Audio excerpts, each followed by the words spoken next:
우리 베드로전서 4장 7절 말씀 보겠습니다. 다 함께 읽겠습니다. 만물의 마지막이 가까이 왔으니 그러므로 너희는 정신을 차리고 근신하여 기도하라. 다시 한번 읽습니다. 만물의 마지막이 가까이 왔으니 그러므로 너희는 정신을 차리고 근신하여 기도하라. 아멘. 오늘 말씀 제목은 정신을 차리고 기도하라입니다. 정신 차리시고요. 골로새 4장 2절에는 이렇게 말씀하십니다. 기도에 항상 힘쓰고 깨어 있으라. 그리고 에베소서 6장 18절은 모든 인내와 간구로 깨어 있으라. 여기에서 이 깨어 있으라라는 부분이 오늘 말씀에 정신을 차리고 기도하라 라고 하는 말씀과 연결됩니다. 깨어 있으라는 어떤 의미입니까? 기도하기 위해 깨어 있으라는 말인가요? 우리가 잘 알고 있는 마태복음 26장 38절의 말씀 보면 베드로와 야고보와 요한에게 예수님께서 겟세마네 동산에서 그분이 너무나 심히 고민하여 죽게 되었을 때 그들에게 기도를 부탁하고 예수님 기도하시고 돌아와서 보자 그들이 잠들어 있는 것을 보고 그들에게 말씀하시기를 너희가 나와 함께 1시 동안도 이렇게 깨어 있을 수 없더냐. 시험에 들지 않게 깨어 있어 기도하라. 마음에는 원이로되 육신이 약하도다. 여기에서 즉 하나님과 이야기하기 위해서 너희가 잠에 들지 않는 그 육신적인 의미로서 깨어 있으라는 의미인가요? 물론 그렇게도 볼 수 있을 것입니다. 오늘날에도 사람들이 다들 기도하지 못하는 이유는 피곤해서 못합니다. 너무나 일상생활이 너무나 바빠서 지쳐서 기도하지 못합니다. 내가 깨어있기만 하면 기도할 텐데 라고 할 때 이 육신이 우리 눈이 떠있고 깨어있어서 기도하는 의미, 그런 의미로도 말할 수 있겠죠. 하지만 단순히 육신만 깨어있으라는 것 이상을 의미합니다. 사실 이 밤에 깨어있었던 것에 실패했던 베드로는 오늘 베드로전서 4장 7절에서 아주 중요한 진리를 말합니다. 다시 한번 읽어드리겠습니다. 만물의 마지막이 가까이 왔으니 그러므로 너희는 정신을 차리고 근신하여 기도하라. 사실 베드로전서는 세상 속에서 고난에 처한 예수 그리스도를 이제 믿고 고난에 처한 저 그리스도인들에게 어떠한 행동 양식을 가질 것인지에 대해서 말하는 성경입니다. 즉 예수를 믿는 이유 때문에 박해받고 고난받고 또한 핍박 가운데 거하고 있는 그리스도인들에게 그들이 어떻게 이 일에 대처해야 될 것인지를 일러주는 말씀이죠. 사실 많은 그리스도인들이 이 당시에도 많은 그리스도인들은 고통스러운 상황 속에서 근심과 염려 그리고 많은 어떤 당혹스러움 그리고 어떤 신앙에 대한 회의감 그리고 기독교 신앙에 대해서 이제 의심하기 시작하는 것들이 그들의 마음 가운데 싹트기 시작했습니다. 그래서 결국 그들이 믿음을 부끄러워하기 시작했고 심지어는 그 가운데는 이전 생활로 돌아가려고 하는 사람들이 발생하기 시작했습니다. 아마도 이 부분이 오늘날 이 시대에도 동일하게 반복되고 있는 상황일 것입니다.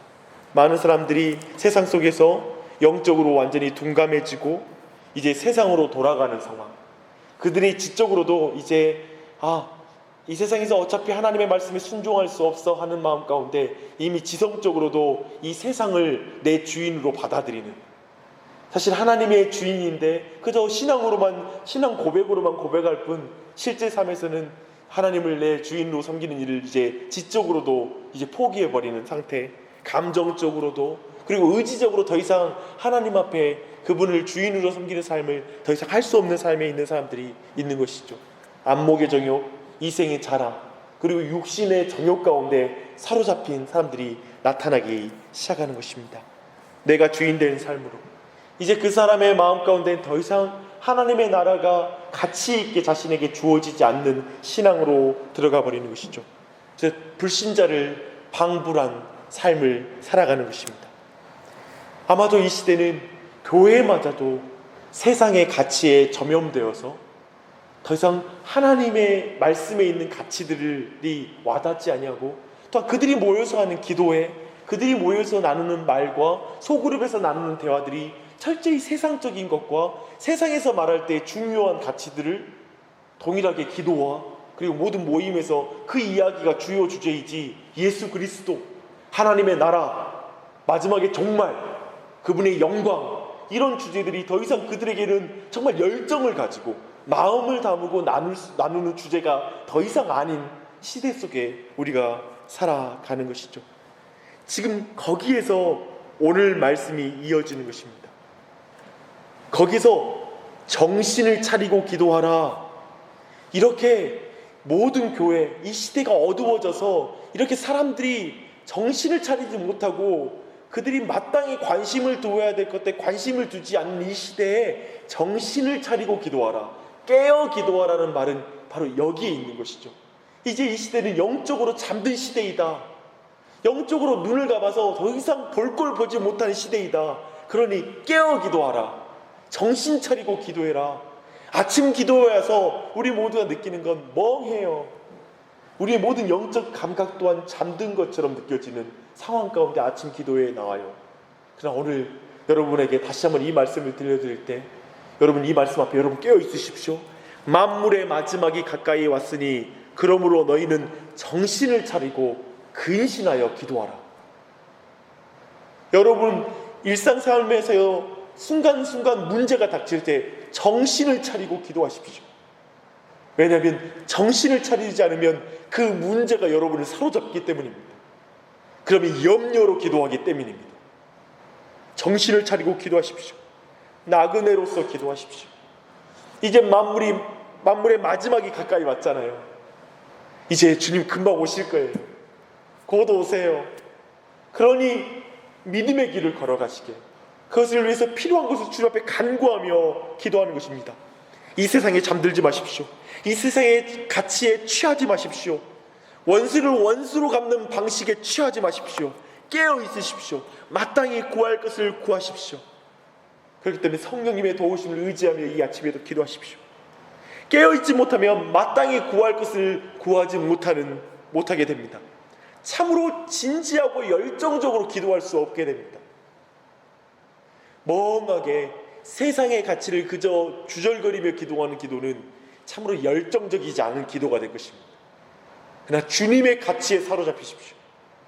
그럴 때 우리는 진짜 열정을 가지고 가정을 위해서 나와 이 모든 문제를 놓고도 하나님의 뜻을 위해서 간구할 때 참된 열정이 우리 안에 불일듯 일어나는 것이죠. 그런 아침이 되기를 바랍니다. 겟세마네에서 예수님이 어떤 싸움을 싸우고 있는지 이해하지 못할 때 제자들은 잠에 빠져드는 것입니다. 육신을 이기지 못해요. 영적으로 지금 예수 그리스도가 무엇 때문에 지금 이 일을 감당하신지 영적으로 그 눈을 보지 못하는 사람은, 즉 오늘날에도 이 땅의 모든 고난과 모든 상황 속에서 하나님의 뜻이 어디에 있고 이 고난을 통하여 나을 생명의 결과에 대한 소망을 바라보지 못하는 사람은 결코 육체를 이기지 못해요. 잠에 깨우고 아침에 그 잠을 깨우고 나는 그래도 정말 이 아침에 하나님 앞에 내가 깨어나야 돼. 영적으로 내가 깨어나지 않으면 죽을 거야. 이 한 달 동안 하나님의 도움이 없이는 살 수 없어 라고 그 믿음을 갖지 아니하면 아침에 잠을 이기지 못해요. 그걸 말하고 있는 것이죠. 이 제자들은 사실 그 겟세마네 동산에서 육체도 잠들었지만 영혼도 잠들었습니다. 기도할 목적을 상실했기 때문에 잠이 드는 거예요. 열정이 생기지 않는 거예요.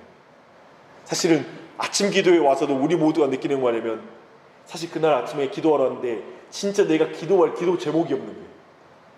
그리고 그 기도 제목이 단지 문제만 딱 남아있으면 어떤 기도의 열정도 우리 안에 일어날 수 없어요. 그 문제 앞에서도 이 안에 하나님의 뜻이 이루어져야 된다는 그 분명한 목적을 보지 못하면 우리 안에 참으로 깨어서 열정적으로 기도하는 기도가 나오지 않는 것이죠. 여러분, 이 시간에 오늘 이 아침에 우리 각자가 이 참된 기도 안에 정신을 차리고 기도하는 아침으로 주님 앞에 드리십시다. 우리 가정의 문제, 그리고 나의 문제, 그리고 자녀의 문제, 배우자의 문제, 그리고 우리 교회의 문제, 그리고 이 도시를 위해서도 우리가 기도할 때 정신 차리고 기도하십시다.